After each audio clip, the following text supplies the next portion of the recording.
Welcome back to episode 347 of the Bad Taste Video Podcast. I'm Mike. I'm here with my man Grizz, and we're ready to test your integrity, your will, your strength to believe in yourself and not need any sort of outside help to further your life in any sort of way. But before that, let's hit that intro.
Wishmaster from 1997. We're hitting up that golden time period of all genres of horror. Shot on video, straight to video, big budget, little budget. The 90s were just rolling, man. This one, though, is kind of special, and I didn't know... Well, I didn't know most of this as a kid, or at least I didn't realize it. Maybe I didn't put it all together up until, we're covering it now. Tons of cameos in this film. Tons of people you would know from 80s horror films. Tons of people involved with the film from 80s horror. Angus Scrimm from Phantasm. Reggie Bannister plays the fucking pharmacist in this. You got, what the fuck's his name? Harry Manfredini or whatever, doing the music. Even though it sounds more like Jason Goes to Hell than it does Friday the 13th, part, 1, 2, 3, whatever. But, yeah, this is a wild concoction of, I guess, talents, ideas, and... it's all thanks to, I guess, Robert Kurtzman, right? The dude from K&BFX, who you would know from every fucking big movie. This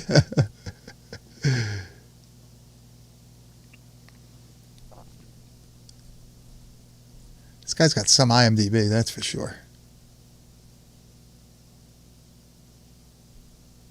Oh, you can't hear Grizz? What about now? Here we go. Yo, can you fucking hear me now, motherfuckers? All right. So anyways, but yeah, dude wrote From Dusk Till Dawn. That's fucking crazy. That's probably one of the bigger surprises to me. I thought Robert Rodriguez wrote that, but I guess not. He just directed it, right? Yeah. What did Quentin Tarantino do in that then? What the hell was he just in it? Was he like a producer? He's in it for sure. Oh yeah, he's like he looks like the freaking foot guy. Yeah, he looks like the fucking Frankenstein vampire. But dude, I gotta say, Robert Rodriguez. Yeah, okay, here we go. Directed by Robert Rodriguez, written by Robert Kurtzman and Quentin Tarantino. Co-writer. Yeah, that's fucking sick. That's still awesome. So dude, I gotta say, I don't remember liking this movie at all as a kid. I remember seeing this when I was younger, and I actually specifically remember me and my sister renting this movie from Blockbuster, pretty psyched up about it, thinking it was going to be fucking this scary movie, and kind of instantly was not fucking into it.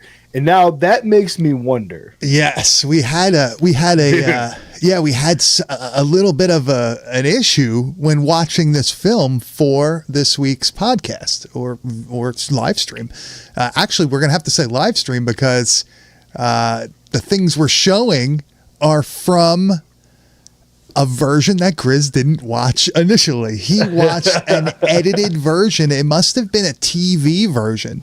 So yeah, there's a TV version, and there's also like an under 18 version that was put out that I believe Blockbuster's notorious for having those fucking movies that have been edited pretty heavily, man. Yeah. And I'm wondering if that's the version that like also I rented as a kid, because I remember this movie being fucking boring, dude. And if I saw this when I was younger and what I watched this week, there's fucking no way that I would have been bored, dude. This movie fucking rules. Exactly. Like, see, that's why when you said like, oh, like nothing really happens, blah blah blah. Yeah, like this movie's boring as fuck. Dude. I was like, dude, what are you, I'm like, what are you talking about? I'm like, there's constantly like crazy Nightmare on Elm Street type shit going on, and I'm like, hold on a second, did you see this? And I'm like, holy shit, you didn't see any of the good parts of the film. No. The 5 minutes that are cut from that version that's on YouTube is everything that's cool about this fucking movie, dude. Is everything good. Yeah. Everything. I can't believe it. I thought that was fucking hilarious. You're like, how you were like, how is it possible that there's nothing fucking happening? You're like, this movie is fucking awesome. And I was like, dude, nothing is happening in this movie at all. And fuck me up, man. So maybe you just saw the wrong version as a kid. It happens. It happens. Oh, a censored version of Dead Alive. Fuck that, dude. Can't even imagine the bullshit that would be. Well, there's a couple of films like that you may have seen the R-rated cut instead of the unrated version. No. There may have never been dude. The Seven Doors and shit, dude. Yeah, that shit was non-existent up until DVD, Blu-ray type stuff. Sure. That was a pretty common occurrence at the time. Especially with foreign films, straight to video things, because, the 90s wasn't exactly, like the mid 90s at least, wasn't really like a hotbed of horror yet again. The VHS market, you're starting to get into the DVD realm at the late 90s and all that shit. So I feel like people were bowing down to the distributors. We need something that we can market to a wider variety of people. We need an R-rated or a PG-13 or an NC-17 version, and then you end up with something that's like, it loses all the fucking craziness. Down, imagine watching Nightmare on Elm Street without all the dream sequence stuff. You know what I mean? Like with like the punchline of the dream sequence. Yeah. It completely takes away. Changes the impact of that movie 100%, man. Yeah. And this is a weird time period. This movie came out in 97. Like you were just saying about how the 90s have this like weird wave of horror. The big boom of the 80s happened. You get a little bit of a fizzle in the early 90s. I feel like mid 90s big budget horror a little bit dropped off. A big resurgence in the stuff that we love. Well, I was going to say, there's the stuff that we like. There was a huge amount of. But when it comes to outlaw stuff is just banging at the time. The wave stuff is just in abundance. But the actual mainstream, moviegoers weren't seeing horror as much. And it wasn't until this 97, I believe it was Scream 96. Was that the first Scream year? Yeah, right. I mean, I think that pretty much sets it off where it's like, all right, now we're going to start like a new wave of horror. Not a biggest fan of Scream or like the urban legend. I know what you did last summer. Yeah, I like it. I like that stuff. I mean, when I was younger, they were pretty fun. I got into them and shit like that. Going back and watching them now is tough, dude. I just can't. The only one that still holds up and I'm still excited about the new one is fucking Final Destination. That shit, dude. That whole series rules every time. You go watch all of them straight through, back to back, and be entertained the whole time. It's awesome. Fucked up roller coasters for me, dude. Yeah, terrible. Yeah. We all watched like that little the teaser trailer that they put out with like the tattoo parlor or whatever the hell it was. Oh yeah. We're all like, oh yeah. Everybody's getting all fucking excited. Great fucking series, man. They somehow managed to stay true to the original. All like the the ways that like death gets people. It's still very much like stuff that would happen in the first two or whatever. Where a lot of movies like Saw, they lose their way a little bit. It gets repetitive in a way. First one's boring. amazing. Second one's good. Yeah. But then it's kind of slowly, that falls off a little bit. I think it's funny too with like Final Destination stuff. You can almost like tell somebody's age group. Like if you're a fucking like, 26 maybe to like fucking 40-year-old, you get behind a log truck and you immediately move over. Oh yeah. You're probably a fucking Final Destination viewer, dude. Like that's like the one thing I think everybody talks about the most is like that log scene. Yeah. Fucking that's probably the most memorable thing from that whole series, from the whole franchise. So for me, the most memorable one is the fucking car engine in the drive-through. Oh, going through the guy. Oh, dude. And it's in the back of the head and the fucking fan's still spinning like that. Dude, you know which one fucks me up? When the guy gets like strangled in the bathtub with like the cable. It's something about being like strangled by a wire just gives me like ugh. Watching all those Italian, the wire, the worse it is. Yeah, all those guitar string. Oh, the piano wire, man. Watching all those Italian films from the 70s and shit just gives me the just always watch it out. Yeah, the black glove killer gonna come strangle me with a piece of piano wire. But into it. But Wishmaster is like a late 90s alternative Nightmare on Elm Street type deal. We got the Djinn, the mythological being, not quite an angel, not quite a man, somewhere in between, roaming the darkness. It's so I think like the whole Djinn backstory thing is interesting as fuck. I think it's awesome. It's like, pre-human stuff. They were here before us. They're not really bound Masters by of fire domain, basically. Yeah, they're like not bound by reality. They're not bound by like human nature rules, whatever. They're able to twist, your mind, your appearance. Like it's really such a cool antagonist in a horror movie, because what do you do against something like this? I also like it though because like you're saying though, but there is rules to it. Like they are technically bound to this like purgatory state in between heaven and hell and earth. They can't technically like have domain over any specific one of those things. So they are kind of like outcasted into their own like shadow realm or whatever. But with that too, like the whole rules of the Djinn about having to grant wishes, not being able to use the power unless there is a wish being granted and stuff like that. So they do have this like ultimate fucking power to do all those things. That's true.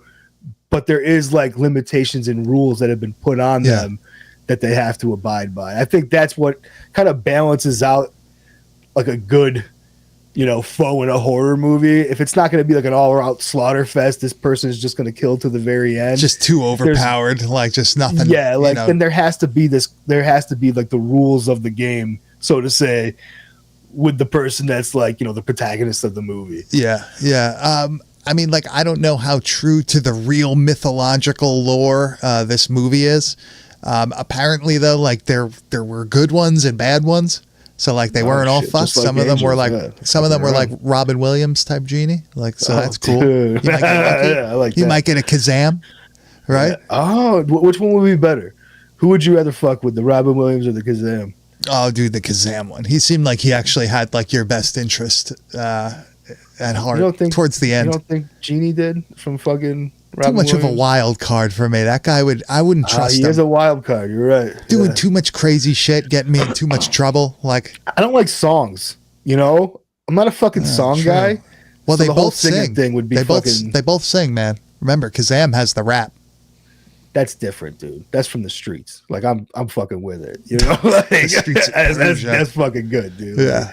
I'm just not into like a fucking big show. Musical stopping number. Yeah. I don't like animals like elephants. That freaks me out. What do you think about like the Djinn not being like humanoid? Like it is humanoid, but it's not human. It's like a monster with fucking tentacles and all that shit. You like that idea that it's kind of got its own? I like it should have its own form. I don't know if I like the tentacles. I think that's a little. I've never put that together before. It's got like predator dreadlocks. Yeah, like, and this is weird. Like this movie, like you definitely touched on it. It has like a hint of Nightmare on Elm Street that's going on for sure. It also has a very fucking heavy Clive Barker influence on it that I don't know if it like means to have that or if it's just a nature of some of the scenes, but they look straight out of Hellraiser in some of these parts for sure. Yeah, that's for sure. Yeah, this dude, like, fucking, Dahlia here just said the exact same thing I'm saying about the Hellraiser vibes from this.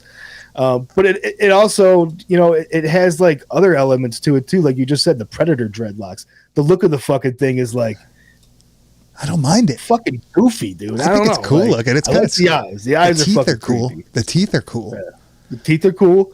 I don't like the Aqualocks though, dude. It's like not good for you. Like, why is he aquatic? Like, I don't get it, dude. Well, I just like the idea. It's kind of like a Dragon Ball Z character. You know what I mean? He's got like he's from like space or some shit. He's got the cloak on at one point. He's all fucking scary looking, and then he's like doing all wild stuff, warping reality. Yeah, that's cool. You want to give a little synopsis of the actual movie? You want to try? You want to give it a whirl? Yeah. Let's see. So a fucking a djinn is trapped in an emerald that is unbeknowingly fucking released by this basketball coach chick, and all hell breaks loose. Really, I mean that's what goes on in this movie. Really. Yeah, I don't think it's an emerald. I think there's a name. I think there was a name for it, but it's a gemstone of sorts. Yeah. And this motherfucker is released from this. It's like a prison to him somehow because this Persian magician made this like a contraption. I don't know, man. Yeah, I was going to be able to give a synopsis of this fucking movie. It's actually a little confusing now that I think about it. But in the beginning, when we're first introduced to the djinn, you see they're in this palace in Persia in like 1128 or some shit like that, and the dude is he gets his wishes and he's like, I want you to show me something I've never seen before, right? And as you know, with all good horror films, you never quite guess what you wish for. And in this scene is one of my favorite things when the dude is running around like, help me, and his fucking skeleton pops out of his body and is like sentient. What a fucking horrendous thing to happen. This is amazing. And then there's like also all kinds of other amazing shit going on around it. The chaos of this opening scene really sets a tone for this fucking movie, dude. Help me! You could play that guy in the remake, dude. I will.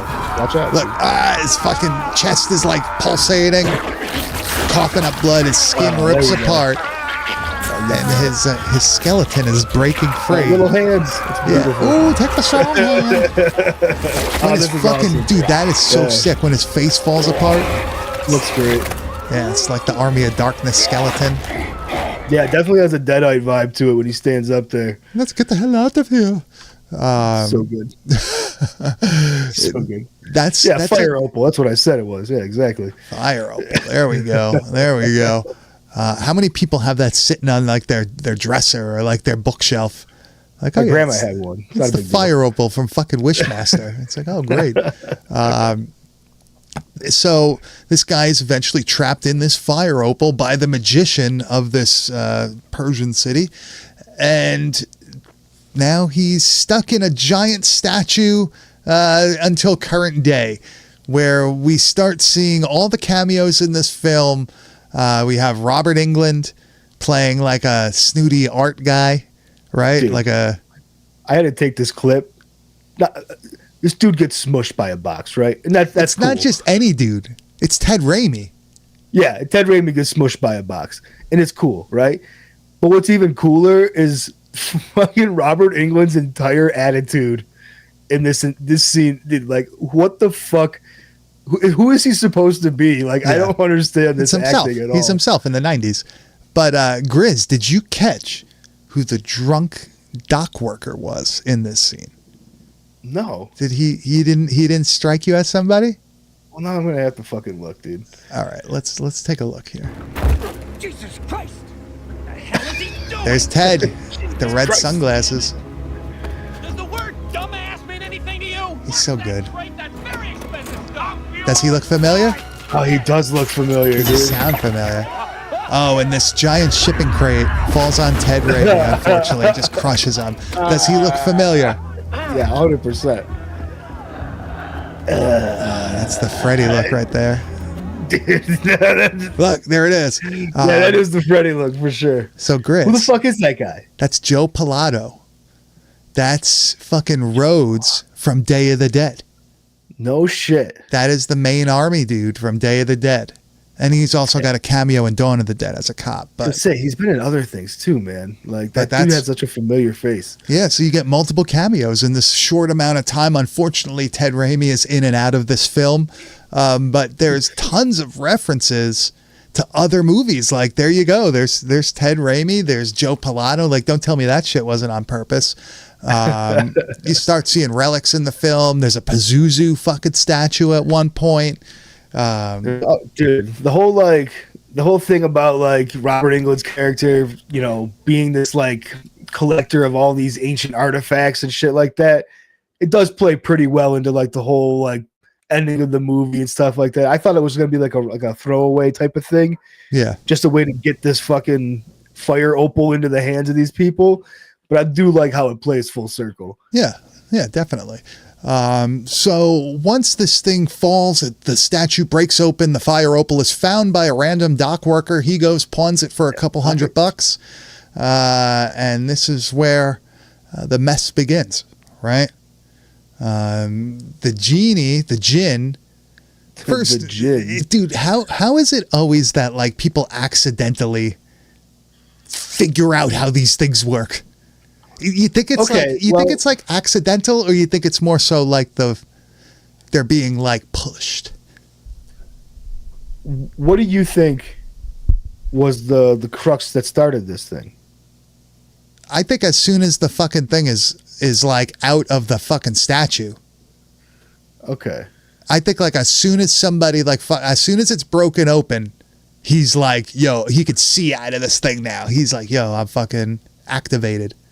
I believe he's not actually activated until she breathes on it, because that's the moment you hear like that fucking sound happen, and then like She does you hear like the does voice. oh, she goes like this.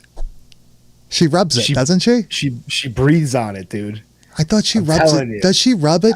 She probably rubs it afterwards, but like, Well, that's what I'm like, I don't- saying. Like, is it's the human breath hitting it? Is what like you think? That's what I think. I could be fucking off my ass, dude. I have no idea, but that's just kind of like how the sequence went. Like I remember her like, you know, giving the fucking stone a little fucking breath, hitting it. Maybe it's the rubbing of the stone, you know. But I feel like other people would have had it in their possession and would have fucking been like a little, fucking looking at it and shit.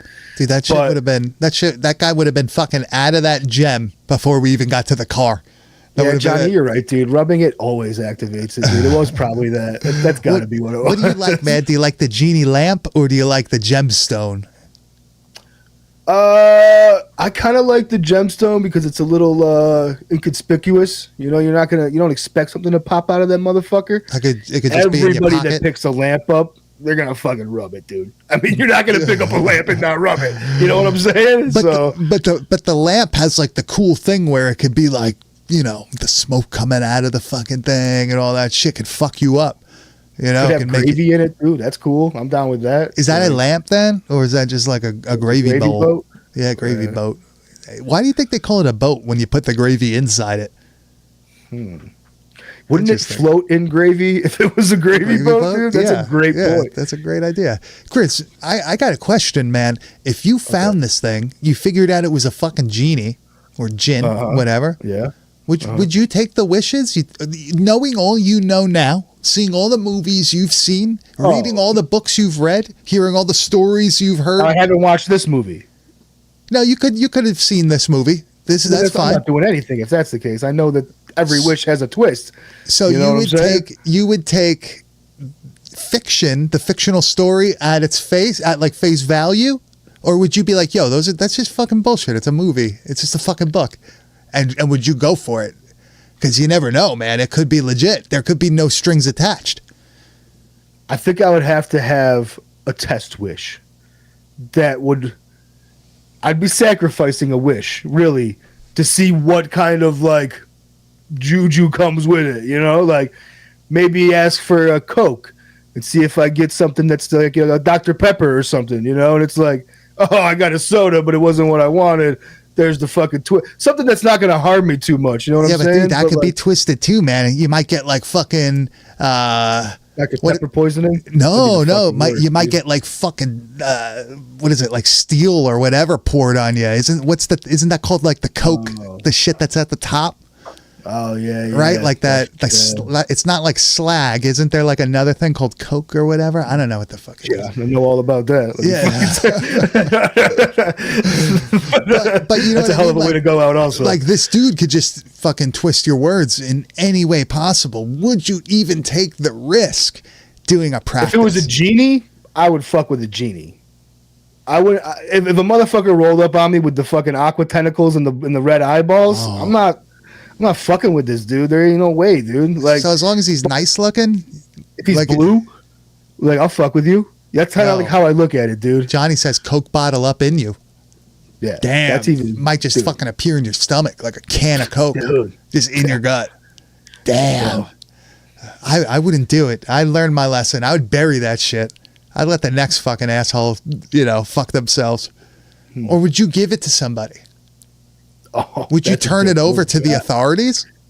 No. Would you get who would you even turn it over? Who would you even turn it over to? Who do you give the genie fucking lamp or gemstone to? The fire opal. I told you, if it's a lamp, I'm running that bitch. I'm running my wishes, dude. But if it's a gemstone and a fucking aqua monster jumps out, no, I'm not going to listen to this dude. You got to go find like somebody that knows the Quran or something. Right, like because isn't like the jinn is like a Muslim thing, right? So like you would have to find like a scholar that would know that stuff. Dude, scholars don't fuck with me. Like if you walk in with the fire opal, they might be like, oh shit, this guy's legit. Dude. This guy's legit. Look at my stones, bro. Like, yeah, you're gonna walk in like Thanos, bro. You're gonna walk in there. But eventually. The jinn is let free, and I was just recording as I was doing that on my phone. I heard like the bleep. I was like, oh, that's not good. The jinn is eventually semi-broken free, and this is like he's like a little fetus guy, right? Yeah, Vern Troyer, shout out, fucking mini me. So this is Vern Troyer, right? In this fucking crawling across the floor. Getting it, dude. This shit is fucking nasty. Imagine this. I'd be more afraid of this thing than I would the full-grown jinn. This gives me Pumpkinhead vibes, bro. Yes, I agree.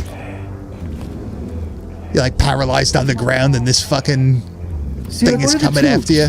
Is the pain terrible? This is how I pictured it. I know you're not a Dragon Ball Z guy, but this is how I picture like Cell or something looking like. I can ease your suffering. Oh man. Burn. I'm just looking in his eyes. Tell me you want the pain. He looks like an old dish sponge. Fucking hanging out, dude. That dude says he doesn't want to. He wishes he was no. Does he say he wishes he was never born? Is that from this one? He wished I wasn't in pain anymore or something? Yeah. Like that? Oh no, wishing I wasn't born was the second movie, and the guy turns into a fetus. Yeah. You got to watch the sequel is pretty good also. But yeah, he's twisting everything. The thing I don't like is he like entraps you. You know what I mean? I'd be like, yo, bro, you a cop or something? Like, what's up with that?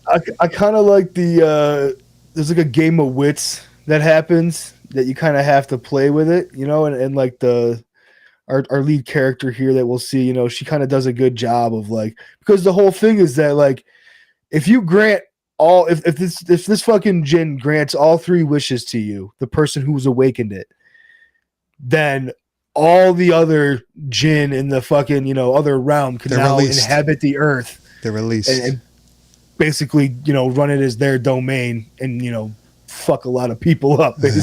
So it's not good to grant all three wishes. Yeah, they kind of allude to the fact that they would like enslave humanity. That's never a good thing. But when he's eventually reborn, it's a pretty gnarly like special effects shot, right? I love this. This is the coolest scene in the movie, almost, dude. The way it's shot is awesome. Yeah, so he's growing his tentacles. They like go into his back, which is pretty interesting. Yeah, look at this. It's almost body. It's like body horror-ish. This is definitely a body horror film, also, by the way. Oh, it's got it going for sure. Yeah, look, it's like fucking Ernest Scared Stupid. The trolls coming out. Yeah, Swiss cheese. This is our main character who has a psychic connection to the gemstone, to the fire opal. Kind of looks like a, I don't know, kind of looks like a goblin or something, right? This is a little goblinish, for sure. More so in his adolescent stage here than his full grown, but he does really look like a Dragon Ball Z character. I do have to say, with the evolution and everything. This is gotta say, one beef that I have with the film. Special effects in this movie, fucking amazing. Like, as we're gonna get into these fucking kills, I think you guys are gonna be pretty psyched on them. They're pretty epic, right? Yeah. However, I'm a little bummed on the makeup for the Jin itself, man.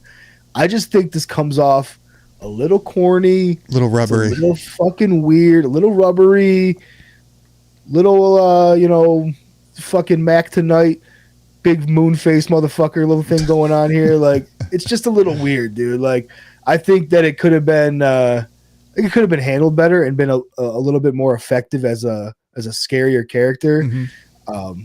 It's the only thing that takes me out a little bit is the dude's face, man. That's what it is, though. Just a gripe.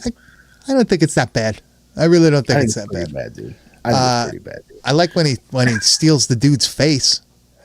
When he finally gets, I would too if I had a fucking rubbery ass face like this motherfucker does, dude. It's exactly what I'm talking about. And also the guy that gets fucked over by the wish in this, that sucks. Yeah, this is K&B that did the effects on this.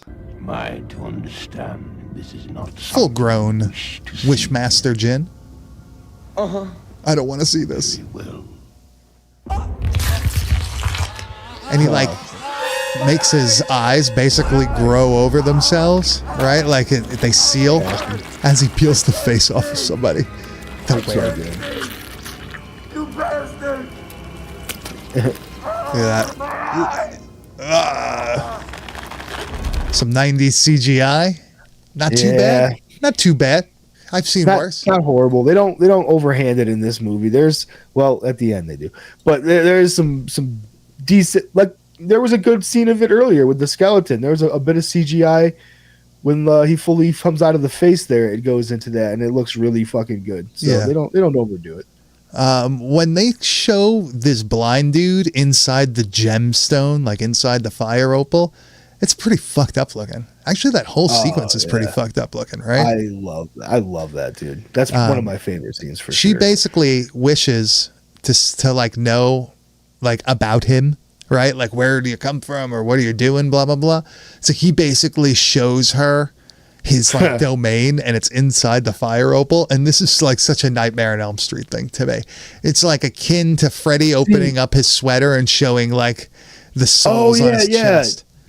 I definitely get that. Like, to me, this has such Hellraiser vibes to me. Like, I could see this being like, change the lighting to like blue, and blue lighting would do it. Yeah, that's it, dude. But like all the victims, fucking like, dude, this guy is all blind, being strung up by these snake things. She's getting whipped by him. I am the face that stares back at you from the shadowed mirror. Oh my god. Dude, what a horrendous thing. This is awesome. Yeah, that's a very Hellraiser type thing. The guy being like fucking pulled apart. Flayed open with the hooks, dude. Very Hellraiser. Yeah. We didn't looks great though. We didn't show the part with Reggie Bannister and Buck Flowers getting into it. That's something you got to watch for yourself. But like, there wasn't no like giant like big payoff that I could really take from it. It's great if you're a horror fan to watch like how that scene interfolds. I mean, so obviously if you are, it's worth checking out because it's funny as fuck to have these like two iconic characters pissed off at each other and the one eventually cursing the other one to death through the Jin here, man. What a great way to start it though. Like where the Jin's like playing a homeless guy on the street and fucking just convinces this dude. He's like just Like- building up his power, right? He's trying to. Yeah. He's doing the Very Freddy Krueger Freddy-like. thing. Yeah, Yeah, he's getting the dude. souls, bro. He's getting the souls. Now, eventually, everything culminates at a party at the end, just like in the beginning. This comes full circle. We have Tony Todd playing the doorman. That's another fucking awesome cameo in this. But we get a very 90s CGI effect here when the djinn turns a woman into either glass or crystal or whatever, and she explodes like a fucking a grenade, right? This is cool. Yeah, I like this. Ted, you can see right through me.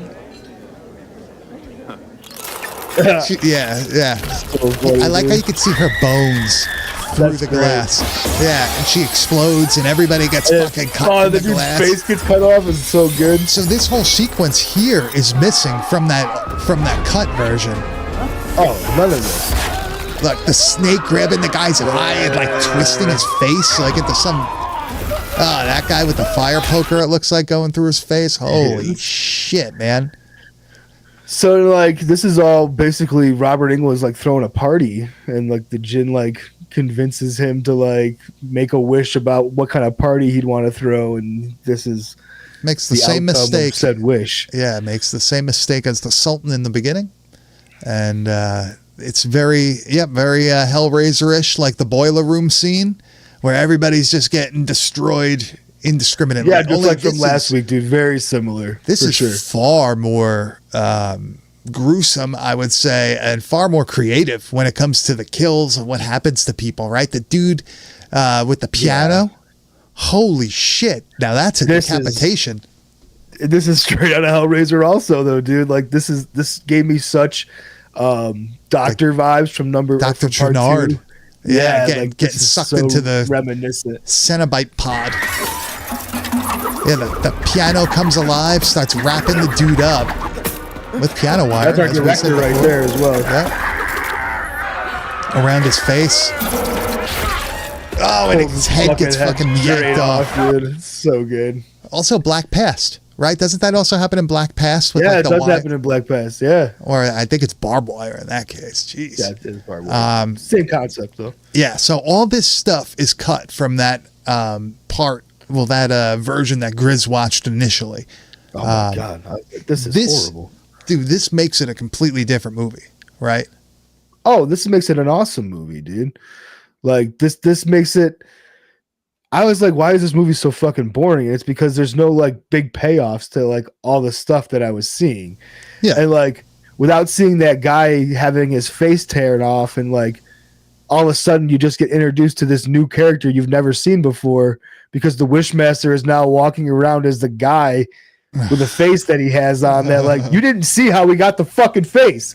You're just like, who the fuck is this guy, dude? Like it was the worst. Yeah, he cut starts kind of ever body of a hopping film. at the end, right? He turns into like her like that lady and all that shit. But It was so bad. oh, look, we got more people. I've never seen these parts. All right, here's was Robert Englund puking up his guts in the version that you initially saw? No, dude, that's what I'm saying. Like all of this is All not right, in get, there. hold on This to is your great. guts. Yeah, that's good. Robert Englund falls over, starts throwing up this black-looking blood, and this creature comes out, sprouts tentacles. Oh my It's so god! Look at that connected, shit! dude. Look at that! The tentacle coming out and grabbing her, trying to pull it towards whatever the fuck this thing is.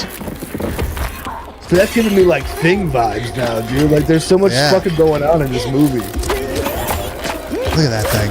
Oh my god! What a difference between the edited I love and when unedited. someone fucking cuts like a tentacle or like something like that, like in Tremors when they fucking that's always good, dude. They should do more of that in movies. Yeah, we need more Cutting creatures things in off movies. with sharp Yeah. objects that aren't necessarily knives. Fuck That's yeah. good shit. And Grizz, why don't you explain to the people what unfortunately happens with this ending? The unedited version does not save it when it comes to how it ends, right? I was so disappointed still with the end of this movie, dude, because I watched these amazing special effects. I've seen cool fucking shit throughout this whole movie at this point. And the ending is a CGI fucking disaster, dude. Yeah. Like, So the whole thing is, she's had these 2 wishes now. She's on her 3rd wish, and he's basically demanding her to make the wish so that they can come and fucking inhabit the realm.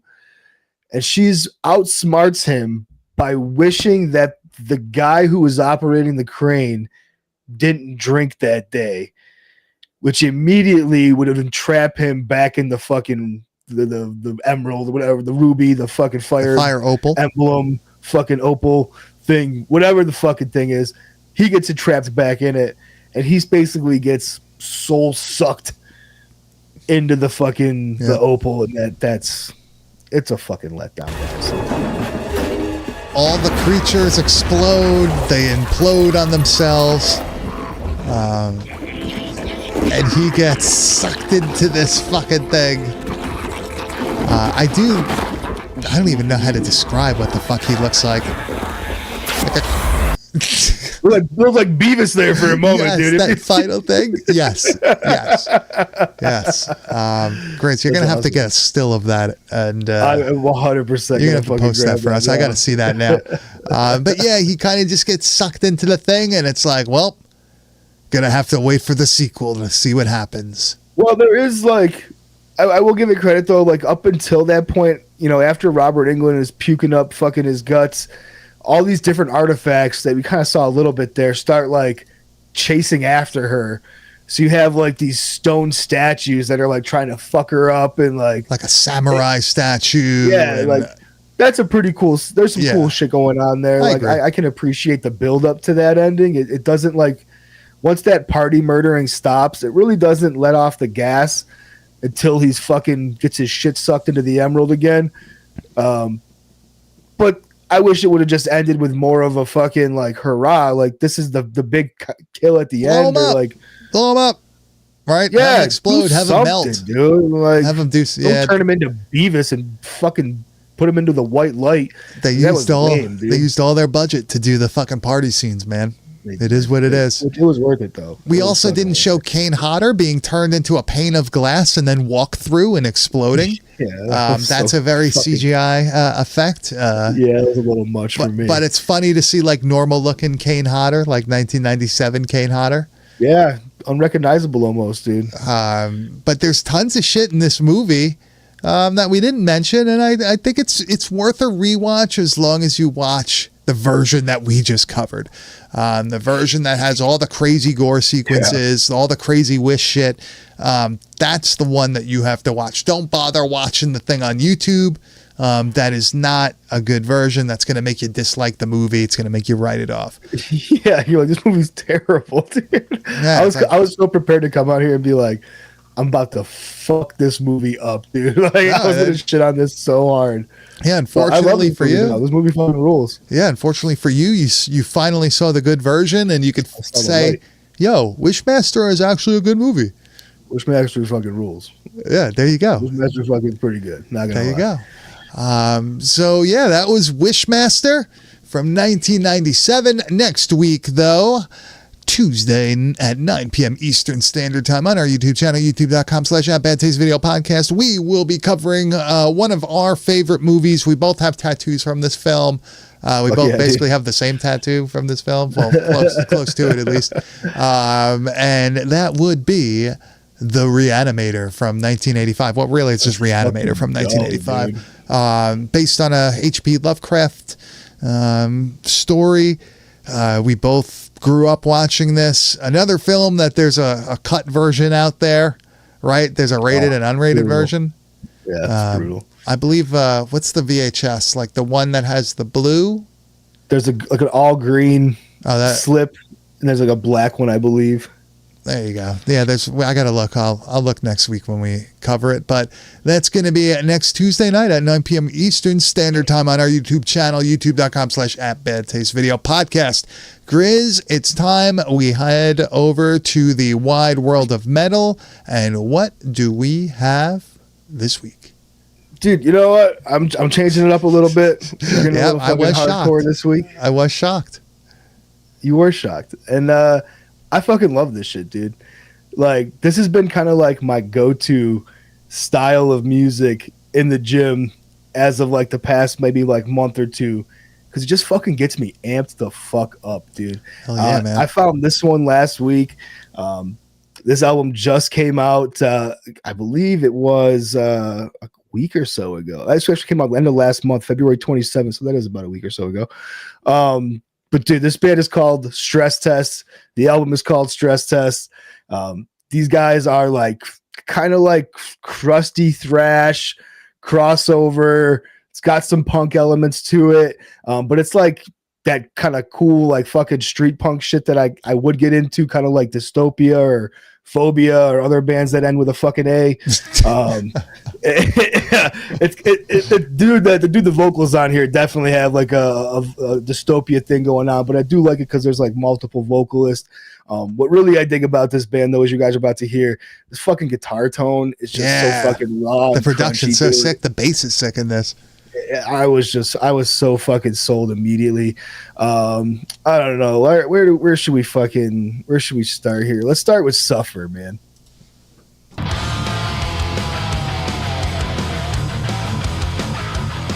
I know Grizz is two-stepping here. Dude, I'm out. Come on, just give me up. Just give me up.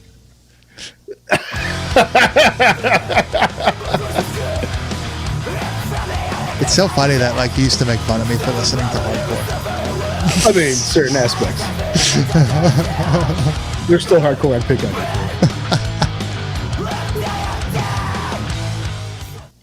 Yeah, man. Rules, I'm really not surprised that you would be into this because you're into. I know what it's more like metallic hardcore than anything.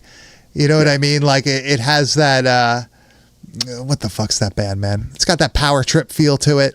It's got the crossover thing happening, dude. Yeah. As long as it's got that thrash crossover element, it's straight hardcore. It's New York City hardcore, Northeast kind of like thing that I never really got into that style of shit. Like I fucking hate Breed, dude. That you don't want the hip hop influenced hardcore. No, I don't want fucking basketball shorts hardcore. Damn, bro.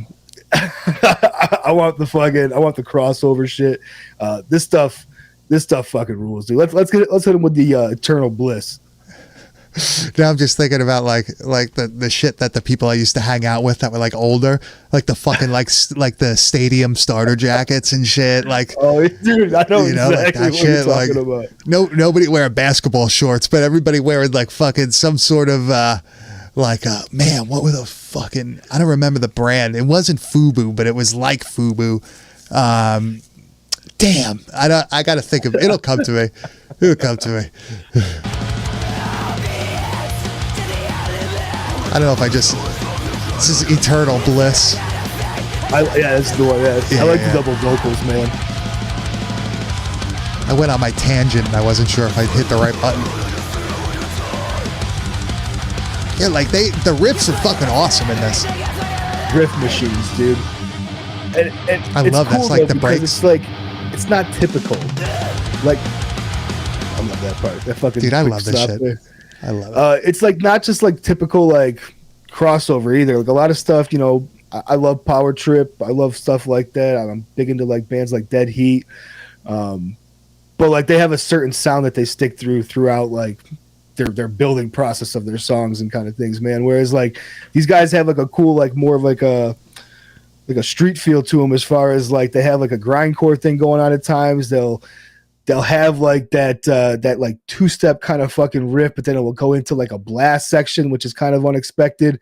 I don't know. I think this is a good like meet in the middle area for people who are into like, especially crust punk stuff. Like if you're into fucking Phobia and shit like that, but you're also into hardcore, this is probably like the perfect fucking combination of the two. Yeah. But I did save the best track for last, dude. The Stress Test, the fucking album name and the fucking song name. It's the fucking band's name. This fucking song, dude. This one is it.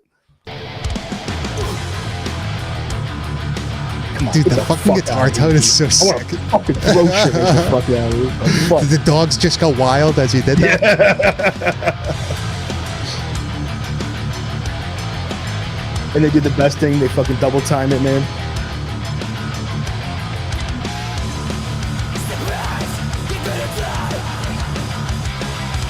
Awesome. Oh, the awesome. I just figured it. Mecca. Remember Mecca jeans? Oh, yeah. Yeah. Pair of mecha Remember that, jeans. like, what is the fuck? Yeah, a pair of mecha jeans with a Coogee sweater or something like that. Oh, God. I always dude. thought that was so funny. You would see like all the guys that were like from the Detroit hardcore bands and shit. They would look like they were motorcycle gangs. You'd see like the dudes from California. They would look like fucking like gang members from, you know, South Central or some shit. And then like you'd see the New York hardcore bands and you would be like, is that a rap group or is that a fucking Like, what is or is that a going on band? here, Yeah, dude? what is going on here? I always used to find that so funny. Like it just I don't know. The time and the place, man, is one of those things. But I really do enjoy this style of hardcore, like the metallic crossover type stuff. It's not really metalcore. It's not like straight hardcore. It's got like the real solid, like two-step type riffs where it's like This band's got a heavy groove punk to it. influence too. Like especially the if you listen to the bass in this album, this bass player like has to come from a punk background, dude, because he plays it like it's in a fucking like a crust punk band for sure. I think that's what I like about it is there's a lot of different elements that kind of make up with it, but the main driving force is these fucking riff machines of these guitar playing that is just like this awesome fucking rhythm throughout, man. Well, that's always the common denominator with the bands that we enjoy. They're all like just, it doesn't matter the genre. It's just like solid riffs that go one after another, after another, after another. Like it's really hard to do that.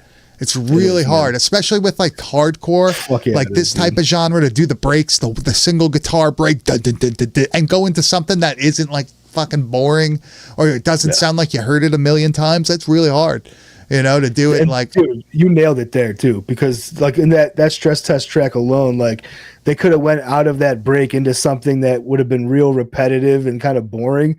But like the way they built the riff was just kind of original. Like I've heard riffs like it, but the way they tailed it out with like a trem part of it was like, you don't fucking hear that all the time, man. Like that's what kind of set it apart to me. Yeah, I definitely also see this as like gym music for you.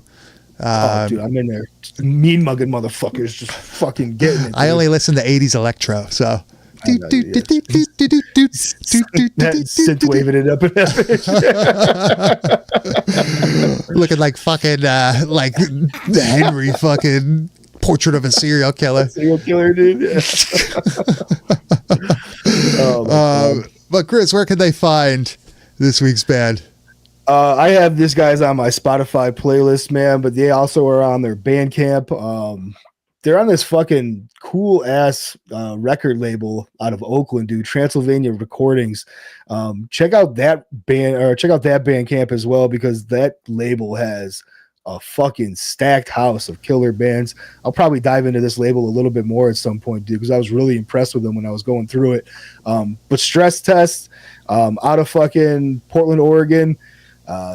Get on their Bandcamp, get it on YouTube, get it on, on all the places you find fucking music. These guys are on there, man. So, but support the shit out of this stuff, man. This stuff rules. I'm not really like plugged into the hardcore scene anymore. It's been quite some time, but I feel like you hear a lot of shit coming out of the West Coast nowadays.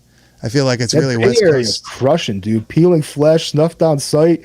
Those guys are just fucking taking over, man. Now, is it like an 80s thrash thing where people are moving there to start these bands, or is it just like an organic thing? That's just the scene. That's just kind of like, blossomed in that area. There's always been like really good, like crossover thrash out of the Bay Area. Yeah. Like that's been even since Exodus and shit like that. They started it out there. Like I think that's always just been like the roots of that area. But now with like these fucking slam influenced bands, like I'm talking about, like it's just blown the fuck up, dude. The two places right now I think are like really meccas for different styles of like metal and shit like that. It's got to be like the Fort Worth area of Texas, anything out of like Dallas, Fort Worth, all that shit, dude. Like Texas metal right now is fucking crushing. And in the Bay Area, I mean, everything coming out of that shit, I'm in love with it, man. It's such good music. So I think those are just like two just fucking happening areas right now where like kids are getting it, man. Hey, it's constantly changing, right? Everything goes in cycles. Like when we were younger, it was like my area. Like my area had a ton of fucking bands coming, like of all genres, just insane amounts of bands getting into the mainstream, getting signed by labels. It was fucking wild. And then it slowly dies out and the scene shrinks and it turns into something else. One thing I will say that at that time period, the music scene on Long Island was far more diverse than what it turned into. You were far more likely to see the same people at different genre shows than later on, where a lot it of was mixed like genre shows too. Yeah, where like towards the towards the end when I stopped really going to like local shows. If you went to a pop punk show, you only saw kids at pop punk shows that were going to pop punk shows, and that was it. Yeah. You know what I mean? Like it was very like cliquey and all that kind of shit, I guess. I don't know. I wasn't really in the group anymore. I was friends with the bands that are the old men now, so it's like, you don't really know what's going on. But Tampa in the 80s and 90s was that was the death metal mecca. Tampa. Really, the 90s in Tampa that's when it all really popped off. All those fucking once Corpse moved there, Suffocation blew up and shit like that. Tampa was just it, dude. You can hear Tampa in those albums, man. Like it's so funny the Tampa production style of like that mid 90s death metal. It's so evident. I love it. See, would you ask the Gin to go back to like 1990 Tampa Bay and be like, I want to be 18 years old in Tampa Bay in 1990, and I could shred. Yeah. Yeah, that would be the wish, honestly, probably. Yeah. What band? And not lose my hair. That'd Dude, be what band? Awesome. What band would you have joined? Oh, not having to do with like the longevity of the bands or anything, because you know that. What band I would personally want to be in at that time period? Yeah, like what one would you be like? Yo, I'm Morbid Angel, 100%. 100%. You know, I'm either gonna say at that time at like 1990 or so, dude, I'd want to be a Death. Well, I'd be playing. Man, I'd be playing two to Chuck. I'd be ripping But yeah, I like that death, like that sort of like death metal. For sure, Morbid Angel over Obituary, over Cannibal Corpse. Yeah, I would just up there, fucking evil, dude. Just awesome, next level like, shit at that time. Angel, dude. Oh, yeah, just being a weird dude, right? I would love that. Man. Let's see. Recently beheaded says Cannibal Corpse. Johnny says you would be teleported into a shredder in Tampa. Tampa, that would be the case. A metal shredder. Yeah, you'd throw it into the junkyard car fucking thing. Yes, Chuck was too hard to please. I would have been thrown out after the fucking first album I did, unfortunately. Yeah, that's exactly what I was thinking too, dude. I'd be like, you're trying to fucking play with Chuck. I don't know, man. I like that thought exercise there, Grizz. I think that's a fun one. We're gonna have to revisit that later on. Gonna have to ask you, what 90s hardcore band from Brooklyn do you want to be from? Come on, man. I know you're gonna say Biohazard. Get out of here. Yeah, that would be the one I'd fit in. Fucking Rose, fucking get it. My belly sticking out. But Grizz, I think that just about wraps it up for this week, right? Yeah, dude, I think so. I had a great time. This was a fun movie, dude. Yeah, that was for sure fun. The unrated version of Wishmaster. But Grizz, where could they find you on the internet? You can find me on Instagram at Kane_enabler. And you can find me at Bad Taste Video, and you can find everything we do at www.badtastevideo.com. We stream every Tuesday night at 9 p.m. Eastern Standard Time on our YouTube channel, youtube.com/@badtastevideo podcast. Next week, we will be covering Reanimator from 1985, Stuart Gordon classic, H.P. Lovecraft based horror, one of the only great Lovecraftian horror films that's out there. Probably one of the truly greatest horror movies ever made. Let's be real. I could actually agree with that. It's pretty perfect. But that will be next week at 9 p.m. Eastern Standard Time. I want to thank everybody for coming. Everybody for listening. If you can't catch us live, you can always go on the YouTube and watch the previous live streams at any time, or you can listen to it via podcast version, which we release every Thursday. Way better being here live. The chat is fucking awesome. I appreciate you guys so much for joining us, and you guys are always coming up with great fucking comments that we appreciate. One day you will see us get kicked off YouTube Live, which would be that's like a monumental thing. We'll be back to Twitch saying fuck YouTube. We lasted 2 weeks on Twitch, so I mean, we're doing pretty good here. But like I said before, I want to thank everybody for coming. I want to thank everybody for listening, and we will see you next week with Reanimator.